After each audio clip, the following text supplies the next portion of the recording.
Hey everybody, welcome to Brand and Business Remix, where today we're going to be talking about strategy and why it matters or why it doesn't matter.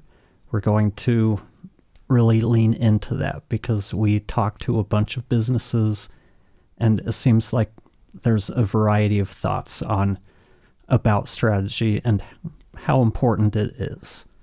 Joining us as always, we have Tara. Hello. Oh, I guess I'm introducing myself. Okay. So I'm Tara, brand strategist and creative director, and I'm really excited to talk to you today about strategy and why it's important and when it goes too far.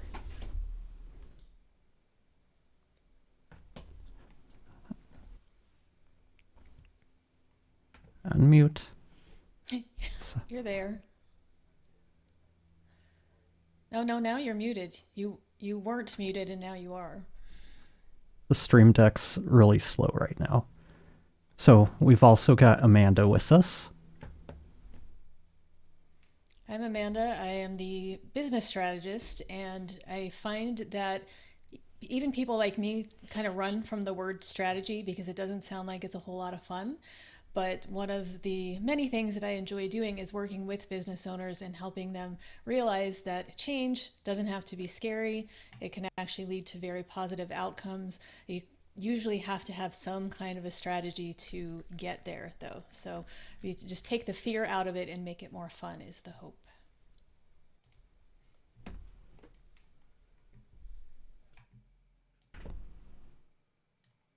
That's always the hope. We want to take the. I lost whatever you were trying to say because the stream deck is freaking out on me right now. So let's talk strategy. And I think we can let Tara maybe go into a little bit about this in terms of the branding part of it. I can talk about it and how strategy is important to implementing AI and automations. And like Amanda said, she'll go into the business ops side of it.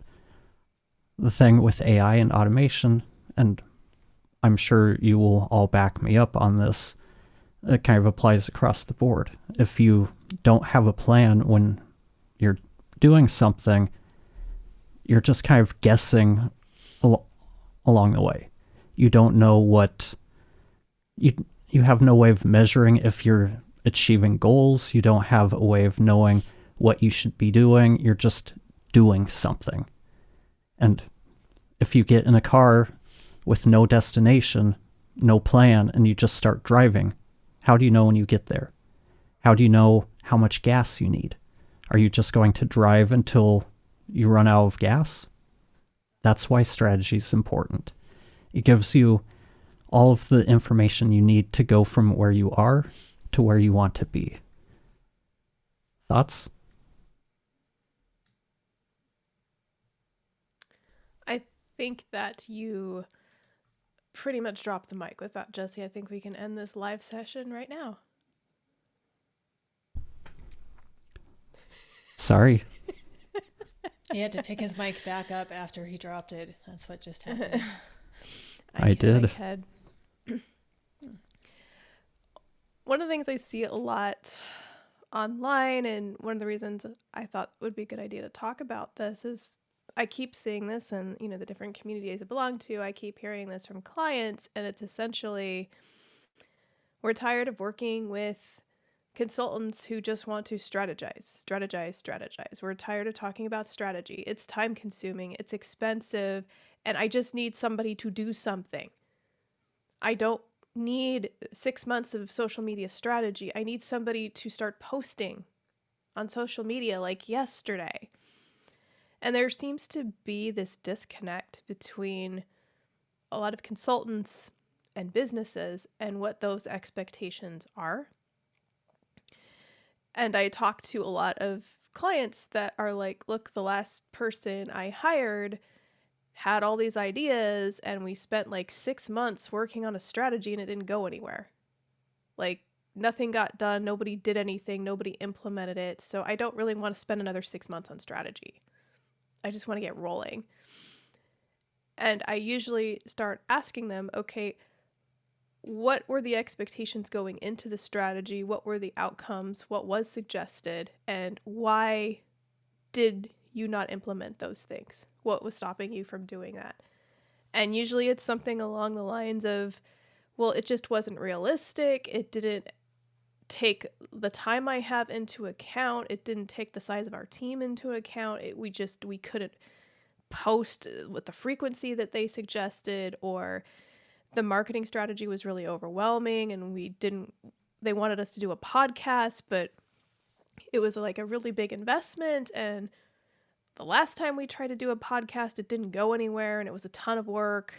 So, why are we trying this again? You name it. And I think the problem is a lot of consultants don't really take the time to ask clients questions about where they're actually at and the resources that they have and what they're capable of. And so they just go in, they go, okay, well, what are your big goals? What are your KPIs? What do you want to achieve? Okay, here's a strategy. Here's all the stuff that you need to do to increase your leads by 50%. You have to be sending out emails, and you have to start a podcast, and you have to have this elaborate social media plan, and you need to be on social media every day, interacting, building relationships. That's really overwhelming for a lot of people to hear. And if you don't really explain to them how to realistically implement it, it's just not going to go anywhere. So I think that is a lot of times why strategy is something people flinch and cringe at, because they've basically shelled out thousands of dollars to somebody and they're not seeing return on investment. They just get this like book of words that they don't know how to implement. On the flip side, as somebody who helps clients develop strategies, so many people are so resistant to it to the point where they're like, why do we even need it? Let's just start doing and see what sticks, see what happens. At least we're putting stuff out there and we're not wasting time by, analysis, paralysis by analysis. Let's just go.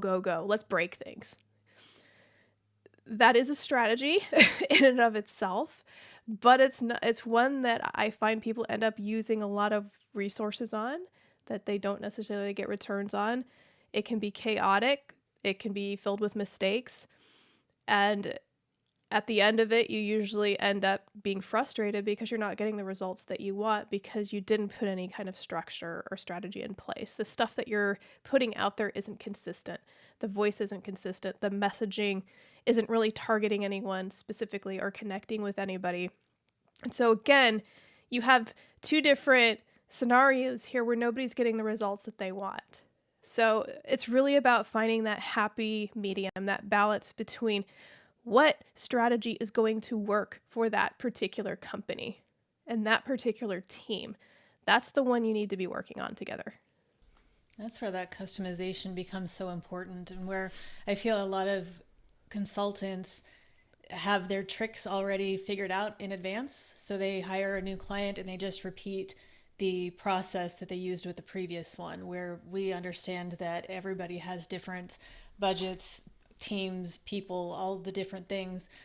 Surprisingly, we're only 10 minutes in and we're talking about communication yet again, because I think that is where things break down quite a bit also, because I find that a lot of times people say, oh, I just want the strategy and then we'll implement it ourselves, when really they're looking for somebody else to take that action, because once they get the strategy and then it's just a bunch of words and paper and maybe with some pretty pictures in between, then they realize that, oh, right, we need people and manpower, or person power, I guess is probably appropriate these days, to actually now do this. So if it's a social media strategy, you've given them all the tools that they need, except for now somebody really has to do it. And I think that a lot of business owners go into a consulting agreement of that nature where somebody else is helping them work through the strategy, and they feel like, well, I don't want to spend the money for somebody else to do it. Plus the micromanaging comes in and they're like, I want to have control over the process. So you tell me what I need to do and then we'll take care of it. But when it comes time to take care of it, they realize I don't have time to take care of it because I'm running this whole business. The reason that you hired somebody to help with strategy is most likely because you can't do it all on your own. So it's that piece where they're really close to making the change, but then it gets stuck with the I want to do it myself, or I don't want to trust somebody else with my social media passwords to do it, or something of that nature. They want to approve every little word that's in the text that you're going to post because, well, maybe that doesn't align with the way I want to present myself. And then it becomes, well, now you're not listening to the strategy. Now you're doing what you were doing before and trying to control the process. Listen to the experts. That's big advice. Listen to the experts. That's why you hire them in the first place. I can't agree with that more, and especially, and that goes into that whole paralysis by analysis scenario, because I've run into that a lot where we spend so much time worrying about what words to post and not to post and trying to come up with posts that they feel comfortable with. We don't actually do anything. We're not moving forward. We're not testing things out. We're not testing our hypothesis, so to speak, because at the end of the day, that's what a strategy is. You have a hypothesis that's not tested yet. You have to go out there and test it, because you can be the world's greatest strategist, but people will surprise you. That's the thing about marketing, especially. It's ever changing and very unpredictable. And what worked last week might not work this week. And I know you've run into situations where it's a challenge working for someone else who has decided to brand their business using their name, because now they get very critical of any kind of social media posts. Well, this isn't my voice. And I think that's one of the big reasons to avoid naming the company after you, because it makes it that much harder to find someone who can write for you. You're basically saying, well, I need to be the writer when you name the company after yourself. I think it depends. I think when you name the company after yourself, it really more or less becomes a personal brand. And so it becomes awkward when you want to hire a team and they're all operating under your name, because now you have a team with different perspectives and different personalities that really shape the overall brand into something more than your personal brand. And so, I think trying to do everything in your voice starts to become awkward. So you might expand it to say so-and-so and so-and-so. Or you might make it plural, whatever is going to work. But I come across that a lot where founders find it difficult to let go of the voice evolving from their personal sensibilities and their personal brand into something that is more of a company in and of itself, with its own goals and its own personality that might be a bit different or need to be a bit different than theirs. Because they can't separate themselves from the company that they've built. They see their name on the social media post. Well, this has to sound like me. It gets confusing trying to create a brand voice that they're going to buy into, because they're always going to compare it to themselves. And this does tie into strategy, because naming your company is a big part of your overall developmental strategy. So all of this stuff does come into play.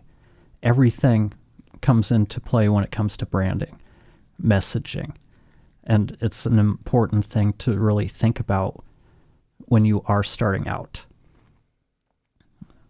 And to kind of swing it back to MySpace, not MySpace with Tom and social media, but this a thumbs up, but into the world that I work in, and that's podcasting. I see a lot of podcasters post, okay, I've got a show now, but how do I get people to listen? And the first thing is, well, what are you doing? Well, I'm posting to social media. Okay, do you know who your audience is? Do you have any kind of plan for what you're posting, or are you just doing what the internet tells you of posting 3 reels each week promoting your show? This is where that strategy comes in. If you don't have a plan, you're just doing what everybody's telling you to do and not even understanding why it's working or not working for you.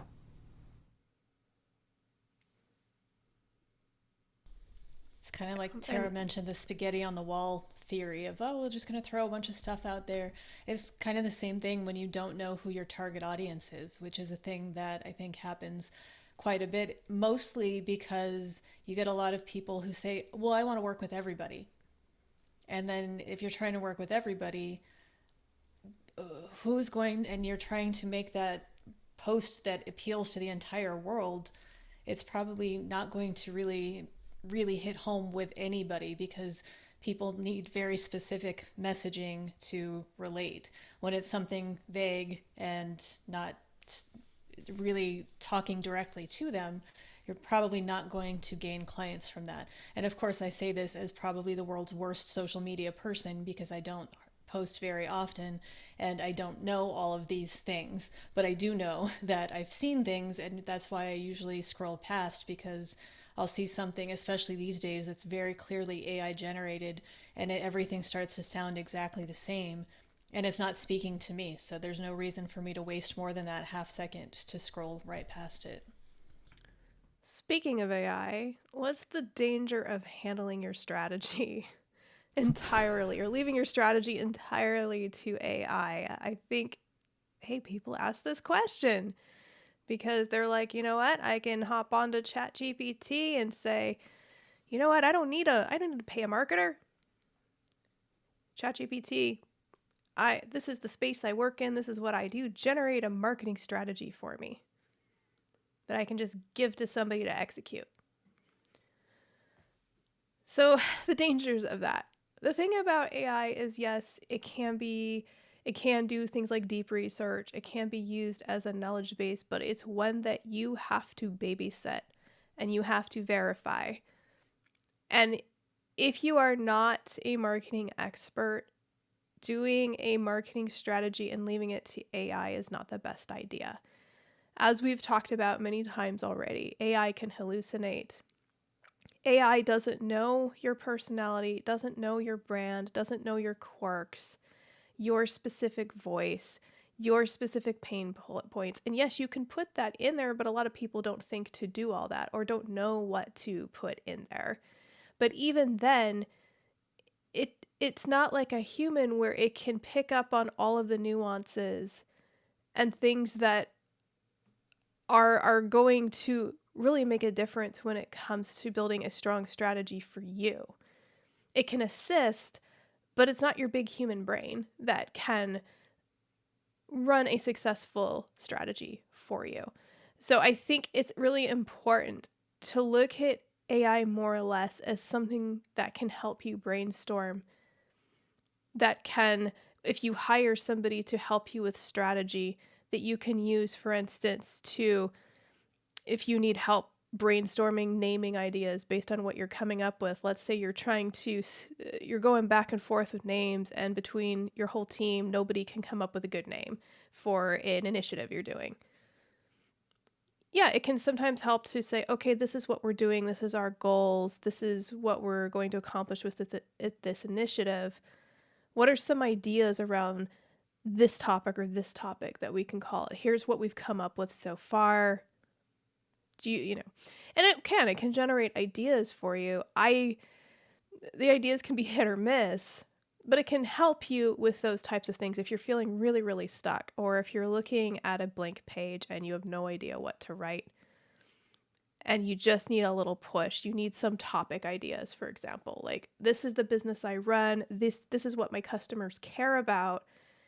Generate some question ideas or topic ideas that I can start writing to my audience about. That's great. But what AI isn't great at is completely understanding who your audience is and what their needs are and what their pain points are and what they're doing at 6:00 at night, like a human strategist can help you figure out and define.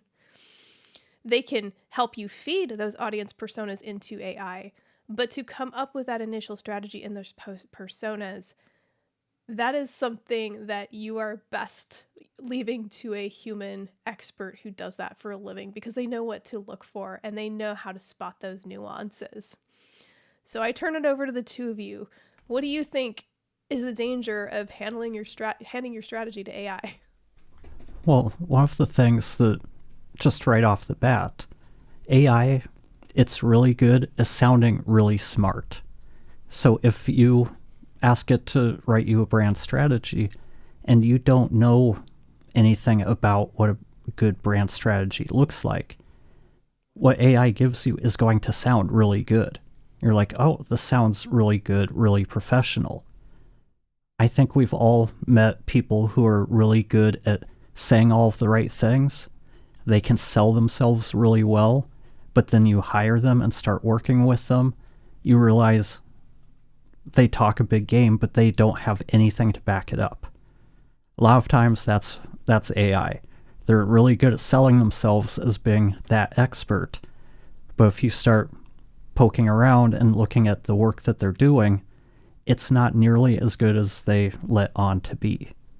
So that's the first thing that really comes to mind when we talk about relying on AI to do really anything that we don't have a solid knowledge base in. Big human brain. I like how you said that, because that's my feeling is the big human brain always has more knowledge than the robots. It just does.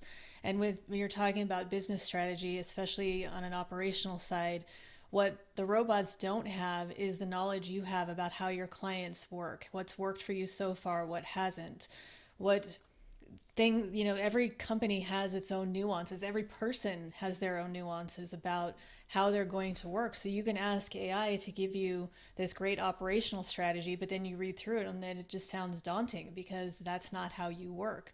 And yes, you can probably feed and prompt some of this information, but again, you have to use your human brain to think about all the things to tell the robot. So it's there, I think, for an assistant. It's good. It's good to bounce ideas off of, maybe to refine some things, but I think we need to still use our brains quite a bit and not underestimate the importance of that. Yes, AI can help make our lives much easier. It can save us time in certain more mundane tasks, but when it comes to strategy, your brain, your experience, your knowledge has a lot to offer that we don't want to overlook for simplicity of just trusting ChatGPT or another robot to do it for you. Absolutely. And we don't want to contribute to our own cognitive decline. They're already doing studies showing cognitive decline for people who rely on AI all the time. It's interesting. And it makes sense if you're outsourcing all of your thinking. That's not good. It looks like we have a comment from Mike here. I want to have one closing thought on this little topic before we wrap up. And talking about AI and using the human brain, I've been working in the next room when Tara's been working on, say, a brand strategy. She uses AI to help her, and she'll be sitting there, and all of a sudden I hear her go, huh? And I ask, what? Oh, AI just gave me something, and I would have never thought of that. So the best results are going to be experts using AI to help them do their jobs faster and better, not to replace what they do. But we have so many people who are looking for ways to save money by not having to hire experts. And I think those are the people who are going to, in the long run, start to regret that, because they realize at some point what they're generating, what they're using is just AI slop. And Mike does have a really good question. It used to be you need a 6-month, 1 year, 3 year, 5 year, and 10-year strategy. With technology and rapidly changing markets, does it still make sense to plan that far out? I think it's completely worthwhile to still plan that far out, because let's say I want to be making $500,000 in 10 years' time. It's hard to get there if we don't have that long-term plan. And to be able to get there, we need to have those smaller incremental plans as kind of signposts to make sure we're on the right path and we're still moving towards our goals. And I've always felt like the long-term plans, the goals are very important for all the reasons that Jesse just said. You need to know where you're going. I think it's also important, however, not to get so focused on that one goal that you miss opportunities that might come that aren't on your direct path that you planned out. And I feel that's just life in general. It's good to be on this path, but with technology and other things, maybe you're on your 10-year path and you're going towards that goal, but then some kind of new technology comes up and you see it kind of in the periphery of your main path, and that might be able to be a nice little shortcut to get to that end goal. So it's good to have the plans, also good to be flexible and understand that your plans can change as you go along. And I think that's why those increments are really helpful, because it's really easy to break everything down into little pieces that are more manageable, to where maybe your 3-month plan, probably not a whole lot is going to change in that time. So make the steps, take the actions to get there. And then 6 months, same thing, but maybe a year from now, you're in a different situation. Maybe you landed a huge client and now you have extra income and you can maybe take some other steps that are going to get you to your 10-year goal in 5 years, which would be fantastic. But it's just about, sometimes I see that people get so laser focused. I set up the plan, I must take this step and this step and this step, and then they miss out on other things because they're afraid to deviate because they already made a plan. So planning, good. Flexibility, also good, is my take on it. Yeah, I agree. I think when you're looking at 10 years down the road, yeah, you can't really predict what is going to happen with technology. I tend to, at least in the brand and marketing sphere, when we're talking about 10 years, I focus more or less on where do you ultimately want to be? What's your ultimate vision for the company? What are you doing every day? What does that look like? Like, I have people get specific, not just like, well, I want to be making $3 million a year and I want to be, build out a team and have this many customers. That's great. You want those. Those are solid metrics. But you also want to figure out, how much vacation do you want to take? How many hours a week do you want to ultimately be working at that point? Things that, you don't normally think about when you're focused on like KPIs and making money, but are going to be really important to you and your team 10 years from now. So ultimately, again, what does that look like? What is your ultimate mission with your company? And that technology is a piece that might help you get there. It might help you get there quicker. And like Amanda said, it's something you're going to need flexibility with, because that's the thing. Markets are constantly changing. Our environment is constantly changing. So you can only plan so much. But as long as you have that solid vision of where you want to end up, you can keep navigating the ship there, even if you get turned around a few times. And I think at least the 5 and the 10-year plans, they should always be tentative. They should be written in pencil, because so many things can come up that take you on a detour. Let's look at us. We're rebranding because something called AI kind of popped up over the last 5 years. It's changed our direction for how we can remain sustainable with this kind of technology that's changing how people value certain things. We didn't have this in our 10-year plan, but we have to pivot. And sometimes the longer you take to pivot, the worse it is. If we would have just kept sticking to our guns and saying, no, I'm going to cling on to podcast editing, Tara's going to cling on to graphic design or web design, whatever it is, until we can't do it anymore, we've already missed a lot of opportunities to grow into new revenue streams. So it's always good to have that near term and long term plan. But it's like the road trip analogy. Are you the type of person who, this is where I'm going, this is the route I'm taking, we will not deviate from this? Oh, you need to stop and use the bathroom? We're not scheduled for another 22 miles. Too bad. Oh, you're hungry? Well, we're 300 miles away from our planned lunch. Usually, it doesn't work that way. We have to be able to modify our plans based on what's happening. I don't We've want got you a to. follow I up. don't want to be on a road trip with you if that's how you're going to act. I need to eat when I need to eat, but You don't deny McEwen food when they're no, hungry. You don't. no, you can't. And I think while Jesse's loading this other comment, it's one of the things. It's you still, especially with the long-term goals, you want to reevaluate those along the way and make sure your reason for doing it still aligns with how you're feeling at that time. Because sometimes we make those goals and then we're moving along that path and we're just keep going. I've talked to business owners, said, well, why are you doing this and that? Like, oh, well, because that's how we do it. And that's the only reason. It's like, okay, but is it working well? I don't know. It's just the way that we do it. Okay. Does that align with, are you happy? Because I think when you're running a business, you should be happy. Otherwise, you're just signing yourself up for years of misery, which sounds terrible. And sometimes, again, like we change over time. So just, setting that goal and sticking to it no matter what. I think it's just that why is very important to kind of go back and look things over along the way to say, is this still what I want? And if so, great. Are you still moving towards it? If not, what changes do you need to make a new goal for that time period?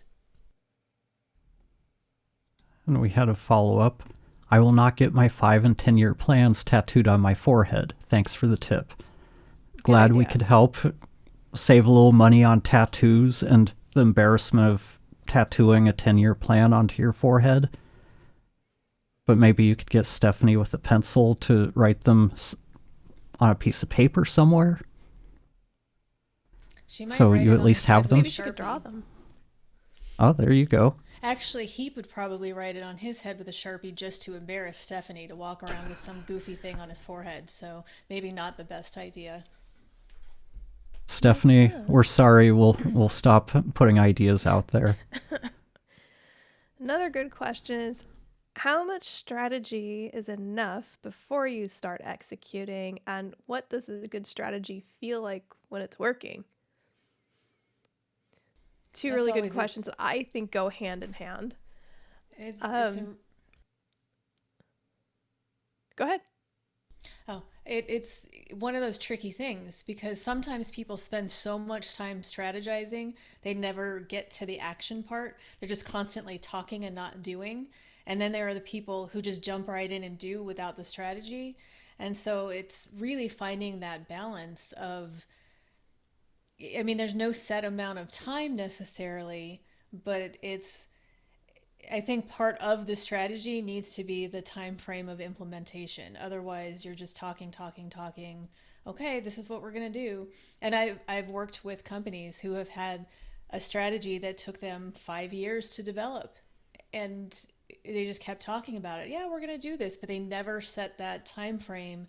And it was mostly fear-based. It's the same that we hear from a lot of people, especially if they're making a big change. Maybe it's a company that's been around for a while, systems aren't working, we need to update our thinking. Well, now we have to get a whole team to change the way they do their jobs every day. That's really daunting. That's okay. So the action part is really scary because now we have the strategy, but now we have 15 different people who have to change how they're doing things. And I think that's what stops them is because they're like, okay, we're ready to do it. And then, of course, when they've scheduled that time, that's when they're suddenly going to get busy out of nowhere. And then it's, okay, well, we're too busy to do this right now.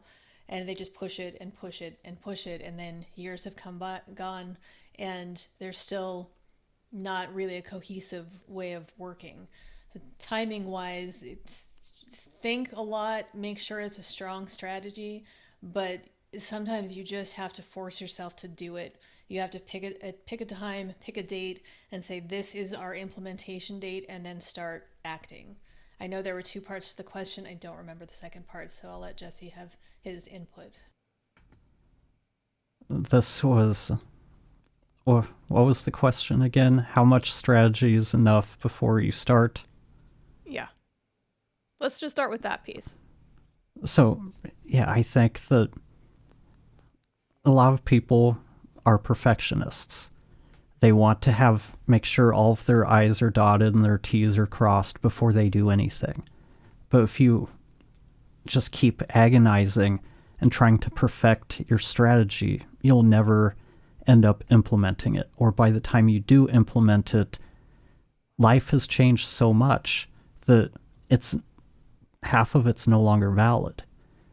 Like if somebody started creating a strategy 3 years ago, and they're still working on it now, and now they're having to redo a lot of it because AI's changed what they'd started planning out 3 years ago.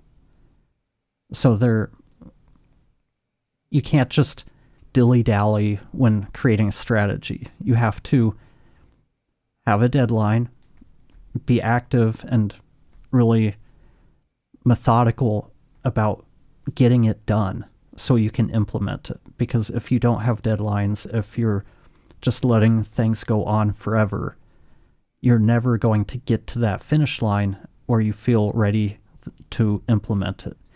And that's the other part with strategy. Most of the time, it needs to be something that is amendable, something that can be modified depending on what's working and what's not working in that strategy itself. That's just the way it is. A lot of times the strategy isn't going to be 100% perfect the entire time. No, it's always a working strategy. And here's how I define when a strategy is enough before I start executing. Does my strategy have clear goals? Do I know what I'm doing and why? Where am I going with it? What's the point? Why am I making this in the first place? And then, what does my messaging look like? Is that consistent? Do I know how I sound? Do I know how I look? Do I know my audience? Do I know who I'm talking to? Is that clearly defined? And do I have a way to measure it? Once I come up with the plan, how am I going to check and make sure that it's working? Am I going to run A/B tests? And what metrics am I going to use to see if what I'm doing is working? Because with any strategy, you're constantly testing it in the field. And if it's not working, what's my plan to shift? Do I have a backup plan? Do I have other ideas to try? And if I'm working with a team, do we have buy-in? Do we agree on this? And sometimes that is the hardest part, is decision fatigue and trying to get everybody on the same page. So I think when you're developing a strategy, it's really important to have that discussion up front and get everybody's perspectives, and then develop a strategy around that and from that going forward. But with the understanding that we can't just talk about this for a year. If we don't agree on something, let's figure out why and how we can agree going forward, but we can't spend a lot of time. We have to put boundaries around it. But ultimately, that's when I decide a strategy is enough. It may or may not work, but at least everything is clearly defined, and I know why I'm doing it, where I'm going, and what I'm doing, and what I'm going to do if it doesn't work the way I'd planned. You talked about analysis paralysis, and there's also the perfectionist paralysis. And that a lot of times I'm working with people who are starting brand new businesses. They haven't done anything yet. They're trying to get all their ducks in a row. And I see it a lot. They put so much time into all the research because they want to do all the things properly in advance. And I appreciate the mentality that says, I want to be ready. I want to do it right. But a lot of times, all of that research and the I need everything to be perfect, all it is an excuse, whether it's conscious or not get started. Because the hardest part almost always is getting started. And I usually try to work with people to say, these are all the things that you need to do while you're running the business. And it's, things like, getting your EIN and all the very basic things, separate bank accounts for business and personal, all those things. But don't let that stop you from getting your first client. Don't let it stop you from doing the work if to actually start going, because that's the hardest part. And once you get going, it really is good to have systems in place before you go. But you can do that. You can have the idea of what you need and then implement those as you get going. The point is just to go. And I think that's with any strategy, really. You can plan it all out. You can make all your deadlines. You can make it a pretty visual so it's inspiring you that you're going to do this and you're going to do all of these things. But you have to actually do it. And the starting part, that's where people tend to get stuck, because, well, it's not perfect yet. I'm not ready yet. It doesn't have to be perfect. It just needs to start.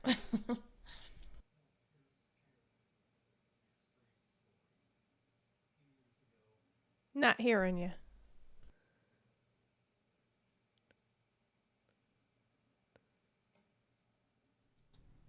Sorry, everything's Stream Deck's flipped out again. But here's an extreme story. A few years ago, there was an audio plugin manufacturer, I guess developer because it's software, but they decided they were going to, out of the blue, announce that they were going subscription.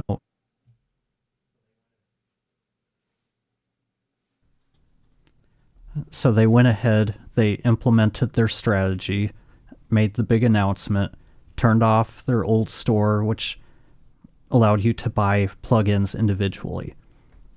You can't buy them individually anymore. It's subscription only. Studios have been using these plugins for decades. They have large libraries, and the audio world was more or less outraged at this, to the point that more or less people were boycotting them. Like 2 or 3 days later, it might have been the same day, but within the week they did that, they walked it back, said, hey, we heard you. We're going to change course. We're going to allow you to still buy things individually, but you're going to have to give us a few days to get the website up and running. So they obviously went into this with no plan B. They thought they were going to pull an Adobe. We're subscription only. Everybody would rejoice.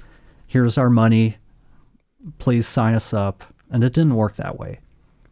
That's why it's so important, especially if it's a big launch or a big change, that you account for the possibility that it might not go the way you want it to.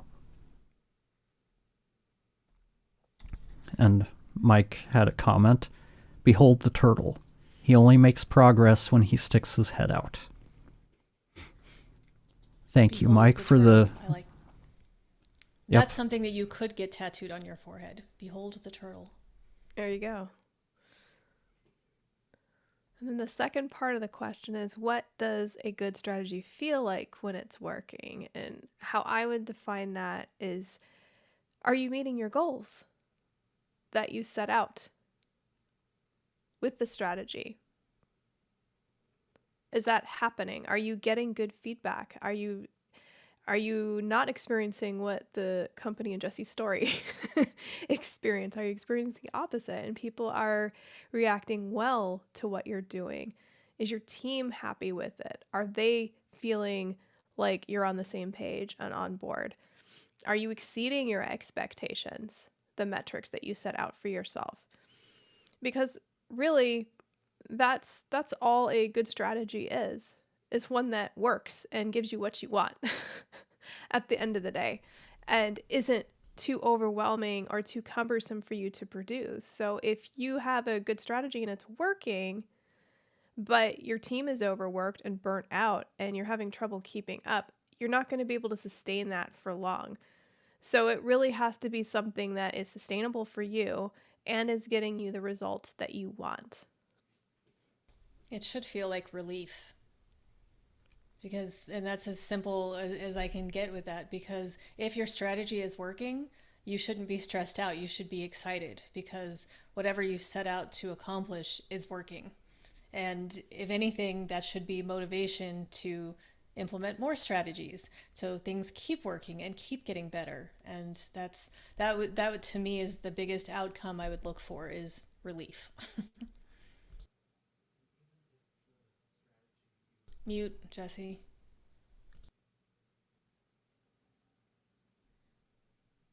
Even if you launch your strategy out into the world and it doesn't go as well as You cut out again. You've cut out again. it just means that I don't know what you heard last.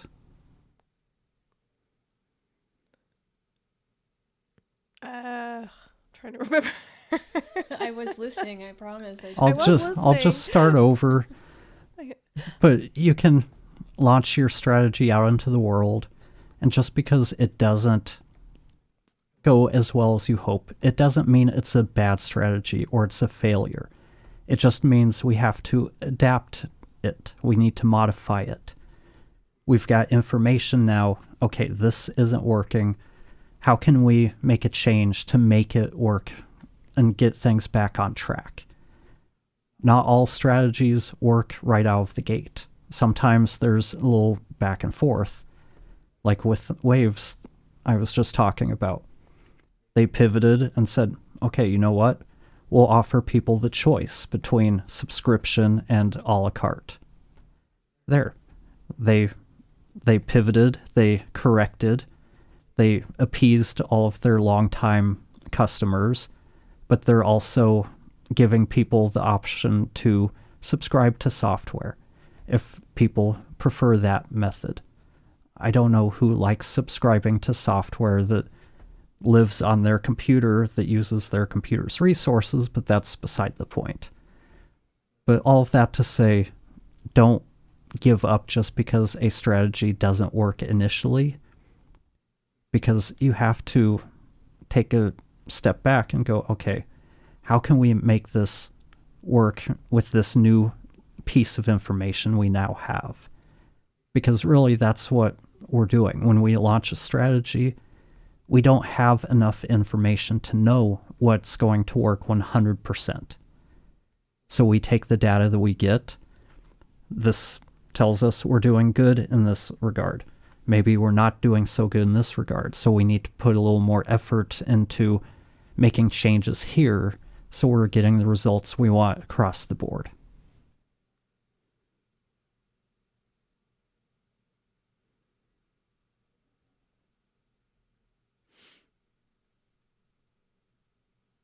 Any other comments? So one of the things that comes up in my world a lot is what's my process for pulling strategy out of a messy brain or chaotic business? And I would say, like, most of the people that I talk to,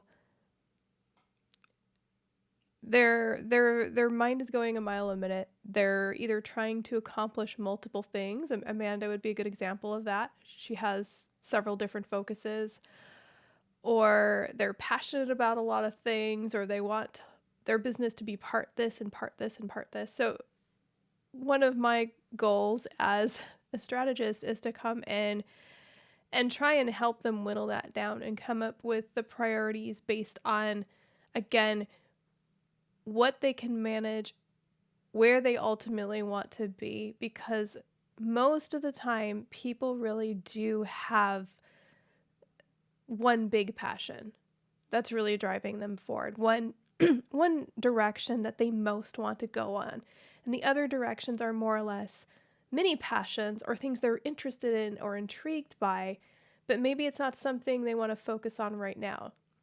So if their main goal, for instance, is to get their company off the ground and get something that's going to help them make a name for themselves, what I try to encourage is focus on that niche first instead of trying to do all of these different things.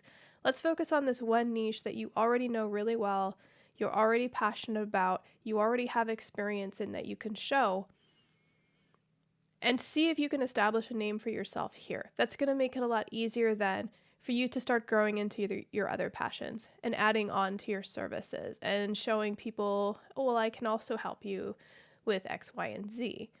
But it's going to be easiest to prioritize one thing first and grow from there as a start.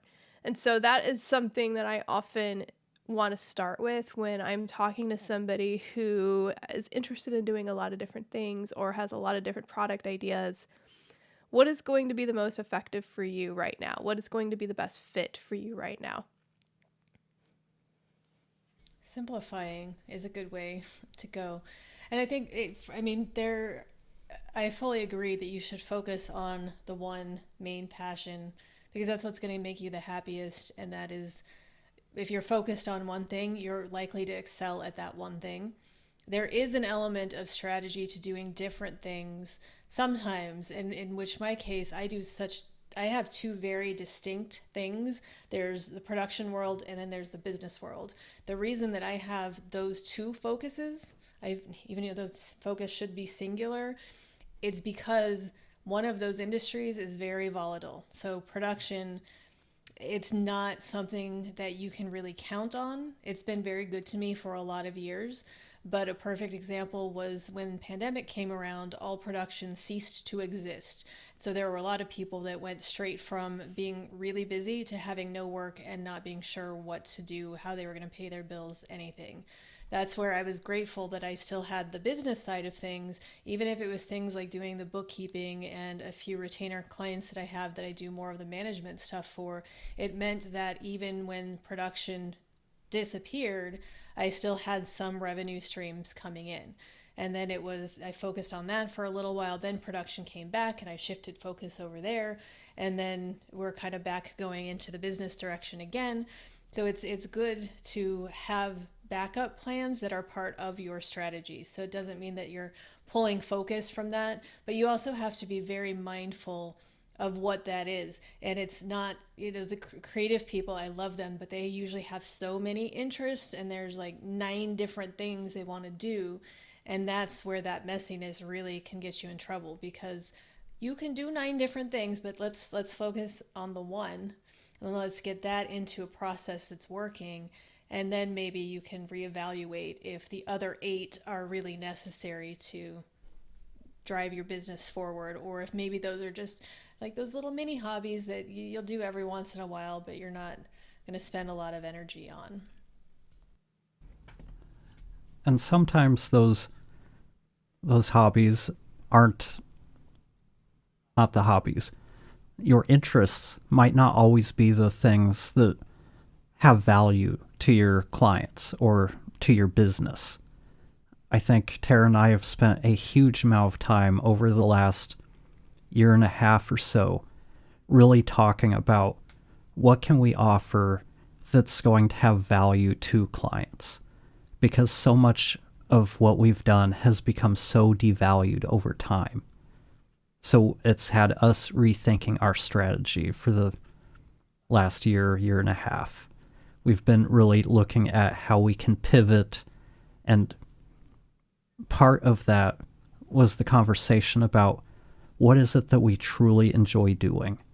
Let's try to figure out what we can do around that, because we're going to be our best when we're doing things we truly enjoy.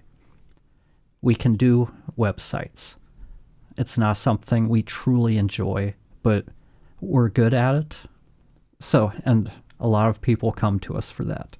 So we're not going to say no to that, but it's not going to be something we actively market as a service that we do.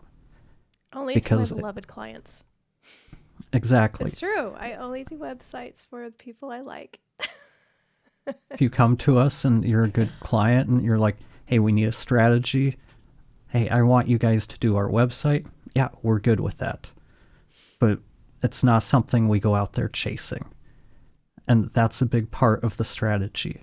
Being honest with yourself about the services that you offer or that you could offer, and really evaluating what is worth putting all of your effort behind.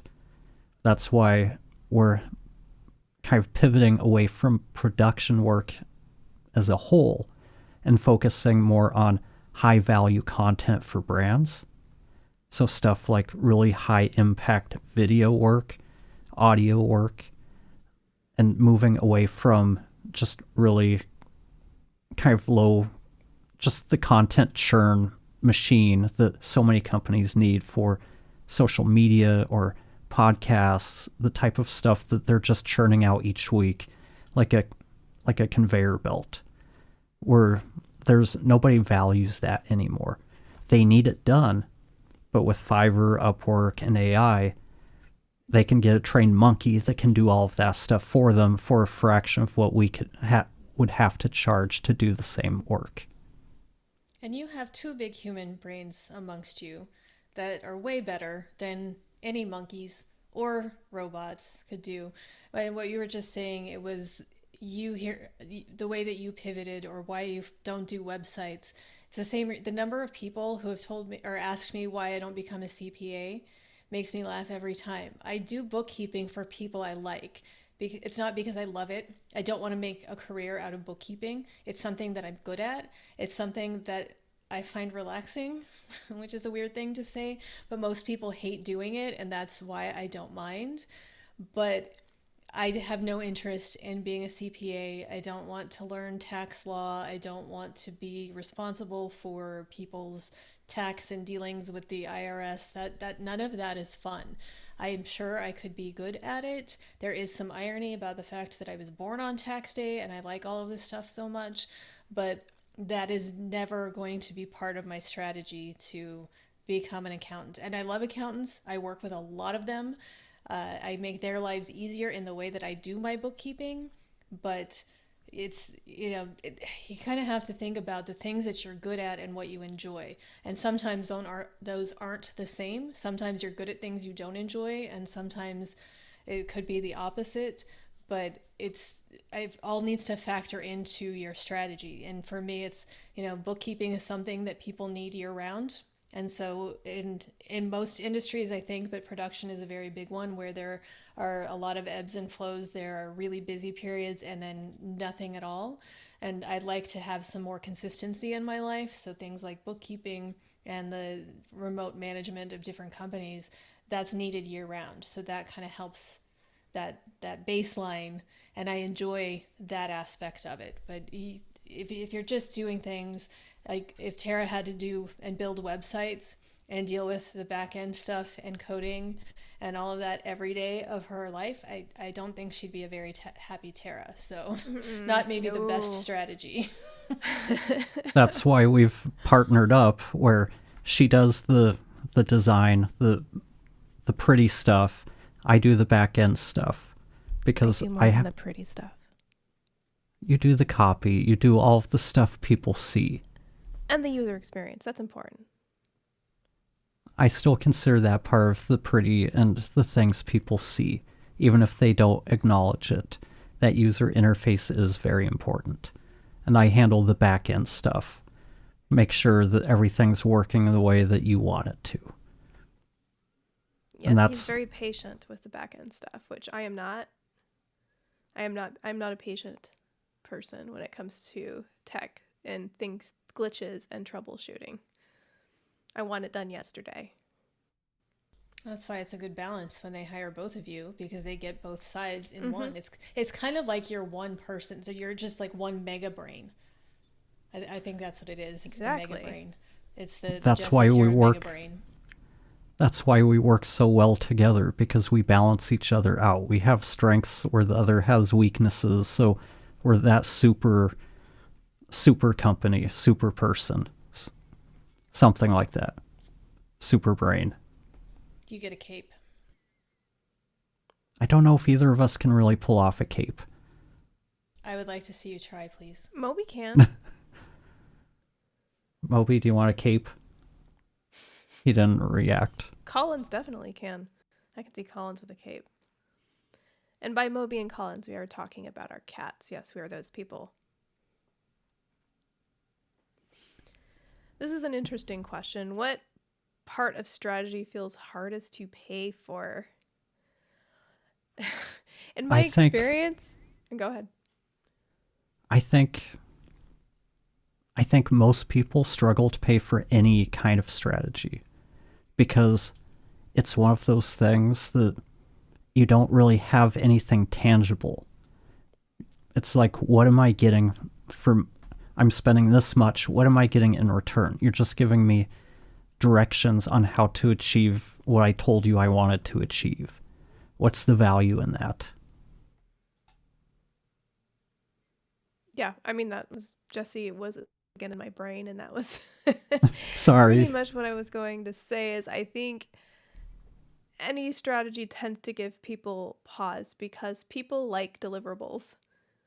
They like to know when I'm handing you my hard-earned money, what am I getting out of that? And if you say, well, a strategy, okay, what does that mean? Because that's not like getting a logo. That's not like getting a website. That's not like somebody doing my bookkeeping for me. Like, what am I getting out of this? And the problem with strategy is it can often be hard to define and hard for consultants to explain. It's not necessarily tangible. It's more what you're paying for is how to achieve what you want to achieve. The plan, the blueprint, the direction, the roadmap, whatever you want to call it. This is how you get from point A to point B. And the thing about it is, well, that might not sound very exciting because, okay, well, telling me how to get there is like, putting the directions into Google Maps. Like, great. I see the map, I see the plot, but it doesn't get me there. Like, I need a car, I need transportation. Like, are you going to give me a car? Like, so I think that's how people think of it. But the thing is if you don't have the directions, the map on how to get there, how are you going to get there? Even if you have a car, what's going to happen is you're going to get in your car, like, we did way back when, and just start driving around. Well, is it this way? No. Well, let's try going down this road. Is it this way? No. Okay, well, let's just explore. Oh, look, pretty flowers. Let's go check those out. Oh, hey, I didn't know they had this store in town. Let's check this out. It's the scenic route. You may or may not find your destination that way. But that's how I would describe not having a strategy at all. Not having that piece of it. It's basically like getting in your car and having a destination, but having no idea how to get there. So you just drive around until you find it. And what happens? Well, you waste a ton of time. Or there was And that maybe time. you really need to... What? Oh, sorry. Go ahead. Maybe you really need to get to that destination quickly. Like, I don't know, the same day. But you don't know if you're going to make it. So I think if you think of strategy like that, the thing that's going to save you time and money, that's what a strategy does. I was just thinking about the time that Jesse couldn't get home because he had the directions to get somewhere, but there was construction, and then the map got confused, and you had to guide him home because he just was stuck in a loop. So it's good to have other ways to get places. But I think where the money comes in, it's because a lot of the hesitation is because people want a guarantee. And no consultant in the world should guarantee anything. It's the unfortunate thing that we always have to give a disclaimer that you can do everything that we advise you to do, and it doesn't mean that suddenly you're going to make $1 million. If that was the case, we'd all have $1 million and more.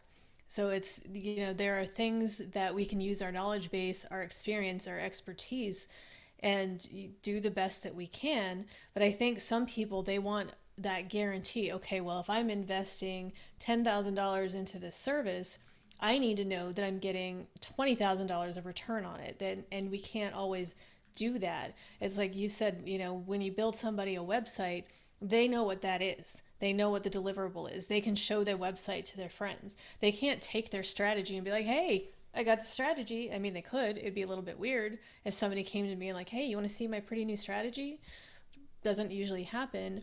but there's that part that's not tangible. Because it's really easy to say, Mike, for example, he makes really pretty, really well made iron art. And you can see it and like think, okay, if I gave you all this money for, again, we're still talking about the Collins splat on the window custom artwork that I need to talk to him about. He's going to give me a price. I'm going to know exactly what I get for that price. It's a tangible thing. I can see it. I will at one point be able to hold it. I can put it on my wall and look at it and think, okay, that's the value that I got from it. And with strategy, it's not tangible. It's not something you can hang on the wall. And I think that's what holds a lot of people back from being able to move forward and put their money into it. Because and I remember, I struggle with the same thing. You and I have had those discussions about, well, how do I put a value on what I do? There's nothing, I can't show you the work that I do. I do a lot of things. I can talk to you about what I do, but I can't really show it. A lot of stuff, between NDAs and other things, I can't show it. So it's, being able to present that in a way or understand, okay, so I'm going to put this money into it. This is the value that I'm going to get out of it. And so that's what I think is just the lack of tangibility. Not sure if tangibility is a word, but that's what scares people. You don't want to put in, say you have that $10,000 is all you have to spend into anything at that time. You don't want to spend that and then not get the results that you're hoping for. And the way I look at it is, if you're talking to us about strategy, you have a problem. How much is it worth to solve this problem for you? If you could solve it on your own, we wouldn't be talking. So that's the value of the strategy. You have a problem you can't solve on your own. You need someone to help you with it. That's the value. It may not be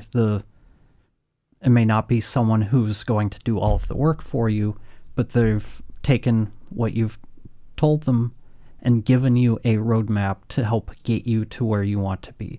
It's going to give you the solutions. And the other part of trying to solve this problem is a lot of people, they self-diagnose themselves. This is the symptom that I have, so this must be the problem. When we really dive into doing a strategy, what we end up finding is, yeah, that might be the symptom. That might seem like it's actually what is causing it, but there's usually some other deep-rooted things, underlying causes that are contributing or maybe completely causing this problem. So that's the other place that the strategy really comes into play. We don't have the bias that you might have because it's your business.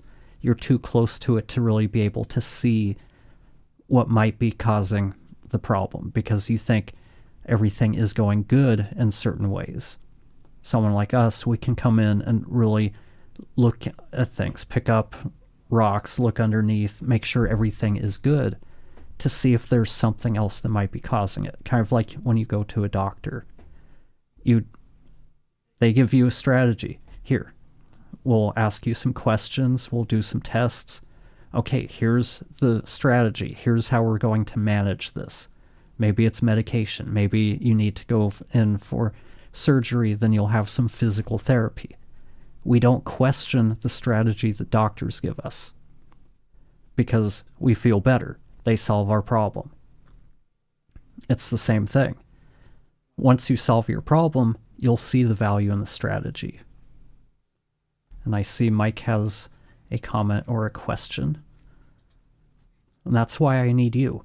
I can make a metal sign, but I don't know AI, marketing, or the best strategy to get where I want to be as a business owner. And we hear that a lot. There's so many people who they've got the ideas in their head, but they need help taking all of that, taking their skills and turning it into something that will allow them to quit their day job. And a lot of people start businesses with that passion. take your example again, like you make metal signs. Well, it's something that you like to do. Maybe when you started doing it, it wasn't necessarily a business idea. Maybe it was. You do have quite a few business ideas that I've heard over the years. I still think that the dehydrated water is the best one, but that's a different conversation. But I think that it's a lot of times people do what they do and they want to make money doing it, but they don't know the operational side. They've never run a business. Maybe they haven't worked in that position at other jobs. Maybe they've had never seen how budgets work or all the little behind the scenes things that need to be done. And that's why, you could YouTube, you could Google, you could chat GPT and try to get all the answers that way. But there are also people who've already done it, and those people know exactly what to do, and they can interact with you versus just reading what you read online. So it's, again, I think that's why you work with experts. It's because they've already spent the time learning the things, so you don't have to. So you let them do what they do, then you have that extra time that you can focus on doing what you do. And there's so many elements, so many hats that we have to wear when we run a business. Knowing how to do the thing well, that's only a small part of being able to turn that thing into an actual business. And that's where I see so many people struggle. They get into business, they last a few years, and then they get out of the business. Sometimes maybe they're not good with communication. I've seen it in like the guitar world. People get into building guitars, they start getting a reputation, they start taking deposits, and then they just can't keep up. People are waiting years for guitars, they can't get a hold of the person who's got their money, and it just turns into a mess. And that's the problem. People go into things going, I'm good at what I do. I can turn this into a business, without just really understanding the importance of communication, of having plans, of having processes and procedures. They start out with, okay, this is what I do. Okay, somebody will pay me to do that. Someone else will pay me to do that. And they don't have those procedures in place. So they start figuring things out as they go. And a lot of times we don't figure things out the right way. Or sometimes we don't figure them out in time. That's where it really does help getting advice from people who have been there, who have done that, who have the experience to guide you, whether it's talking to somebody at the local small business administration, or working with consultants, or finding somebody in a similar situation and just picking their brain. There's all sorts of ways to go about trying to get a better understanding of what's going to be involved in starting a business. But you should always pay for picking somebody's brain. That's one of those things that, it's one thing to ask somebody a few questions here and there, but there are people who get out of paying for consulting sessions because they're like, oh, let me just pick your brain. The big one, I used to see people be like, oh, can I take you out for a cup of coffee? I don't drink coffee. But I'm happy. I think we're all happy to impart wisdom upon other people. There's just that boundary of when you're asking some questions in a normal conversation and when you're getting that, okay, well, I want you to tell me everything that I need to do that you would normally, charge people for, and then I'm just going to get that for free because, yeah, people do that a lot with the pick your brain.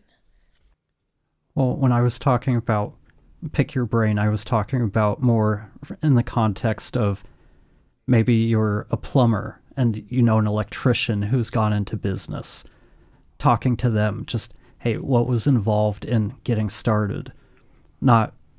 It's not really information that should be charged for, but two people kind of just talking shop, getting an idea of what's involved in it. What's the biggest headaches you've run into? Just two people that know each other talking things through to help each other out. Yeah, agreed. Otherwise, I would probably owe you guys about $8,000 at this point just for trying to understand what AI is and how it can work. And that's a whole other topic for another day. But I think this is probably a good place to wrap things up. As usual, thank you, Mike, for participating. The rest of you, someday you'll participate. We appreciate you at least watching us and supporting us in that way. Hopefully someday you have a question we can help answer. But we'll see you all in a couple of weeks. Thanks for watching. Bye.